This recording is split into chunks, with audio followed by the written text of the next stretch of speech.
IKP సెంటర్లో ఈరోజు Julapalli IKP centre Peddapalli జిల్లా. ఇక్కడ మనము ఇంతకుముందు చూస్తే రైతులతో మాట్లాడినాము. ఇప్పుడు కౌలు రైతుని మాట్లాడదాము. అసలు కౌలు రైతు కష్టాలు ఏందో కౌలు రైతు మాటల ద్వారా తెలుసుకున్నాం.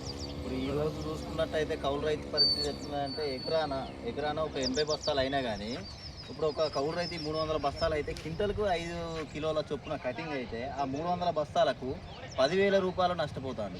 ఒక ఎకరం కౌలు చేసుకున్నటువంటి పైసలు ఒక రైతు నష్టపోతాడు. అంటే 3 ఎకరాలు కౌలు చేస్తే అలా 2 ఎకరాల పైసలే ఆయనకు మిగులుతాయి. ఒక ఎకరం పైసలు ఈ మిల్లర్దారులు, వీళ్ళు మధ్యవర్తులు, వీళ్ళు కుమ్మక్కాయి, వీళ్ళే నొక్కుతారు. మరి ఇప్పుడు నీకు నీ పంట, నీ కష్టం, నీ ఫలితం తీసుకుంటే నువ్వు ఎదురు ఎందుకు ప్రశ్నిస్తలేవు? 42 వాళ్ళు జోకినాక మనమేం ప్రశ్నిస్తాం? అంటే నీది ఉన్నది జోకాలి కానీ 42 వాళ్ళు సగం కట్టేసుకునేది వాళ్ళు ఎవరు? అక్కడ మరి లిఫ్టింగ్ చేస్తలేదు కదా, పోతలేవు. ప్రభుత్వం ఒకటి ఉన్నది, ప్రభుత్వానికి చెప్తా అని ఒక ప్రశ్న వాళ్ళకి ఎందుకు లేదు? అడిగినా కానీ ఇప్పుడు ఎవరు పట్టించుకుంటారు? నీకు ఆల్రెడీ మన government CM Revanth Reddy sir చెప్పింది కదా, ఎక్కడ ఉన్న ఏ రైతు స్టార్ట్ చేయొద్దు, ఎట్టున్న వడ్లు అట్లా కొనాలి, వడ్లు తగిన వడ్లు కూడా కొనాలని ఆయన చెప్పినప్పుడు మీరు సార్ చెప్పిండు మాకు సీఎం ఉన్నాడని ఒక మాట ధైర్యంగా చెప్తలేదు. ధైర్యంగా చెప్పినా కానీ మిల్లర్లు అన్లోడింగ్ చేసుకుంటలేరు కదా. మిల్లర్ నువ్వు చేస్తే మిల్లర్ అయినా, ఆయన చెప్తే నువ్వు రైతు అయినావా? ఇప్పుడు మన ఒక్క లారీ ఉన్నది, మనం తీసుకుపోతున్నాం, మనం 40 తోటి పెట్టి అన్లోడ్ చేయమంటే చేస్తలేడు. 10 రోజులు అయినా కానీ నా అన్లోడ్ కాకుండా అక్కడనే ఉంటాను.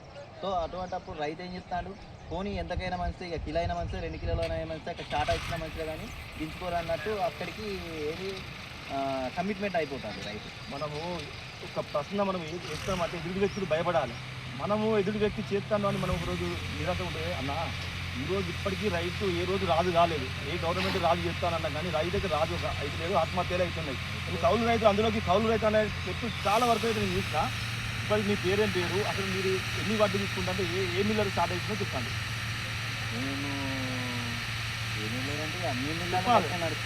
ఒక మిల్లర్ చెప్తే ఆ మిల్లర్ తప్పు చేసుకుంటాడు.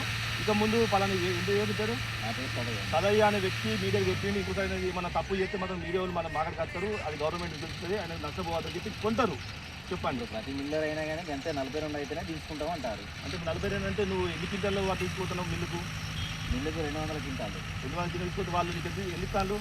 మనకు 200 క్వింటాలకే రసీదు ఇస్తారు. కాకపోతే మీరు 2 క్వింటాలు ఇస్తలేరు కదా. 2 క్వింటాలు సారీ ఇస్తాను. 200 క్వింటాలకు 2 క్వింటాలు సారీ ఇస్తాను. 180 క్వింటాలకు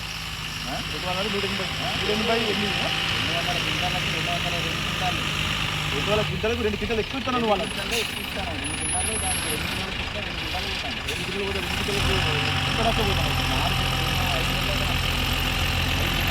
అంటే నువ్వు ఆల్రెడీ కౌలు తీసుకుంటావు కదా, వాళ్ళకి ఇంటిగా ఏం లేదు కాబట్టి లేదు.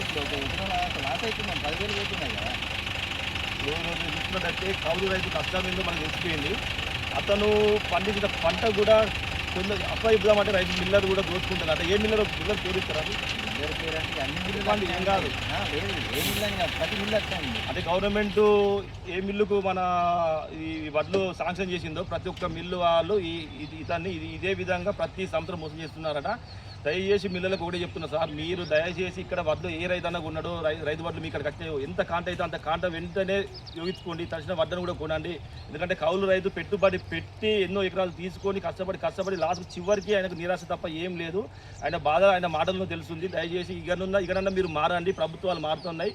దయచేసి తినడం బంద్ చేసి కష్టపడ్డ వాళ్ళకి ఫలితం ఇవ్వండి. ఇప్పటికే రైతన్న దేశానికి వెన్నుముక్క అంటున్నారు, కానీ రైతన్న నిరాశతో ఆత్మహత్యల పాలవుతున్నాడు. దయచేసి మీరు గవర్నమెంట్ దృష్టిలో పెట్టుకొని గవర్నమెంట్ మీకు పర్మిషన్ ఇచ్చిన మిల్లర్లే నడిపించుకుంటాను. మీ బయలర్లో కూడా 650 బస్తాలు పట్టచ్చని నాకు తెలుసు. నేను వచ్చి మిమ్మల్ని చూసిన మిత్రులు మాట్లాడినా కదా, దయచేసి వర్షాకాలం తడిచిన వడ్లు కూడా మీరు కొనండి, పట్టియండి, వీళ్ళకు తగిన లాభాలు ఇవ్వాలని నేను ఈరోజు మీడియా ద్వారా మీకు చెప్పడం జరిగింది.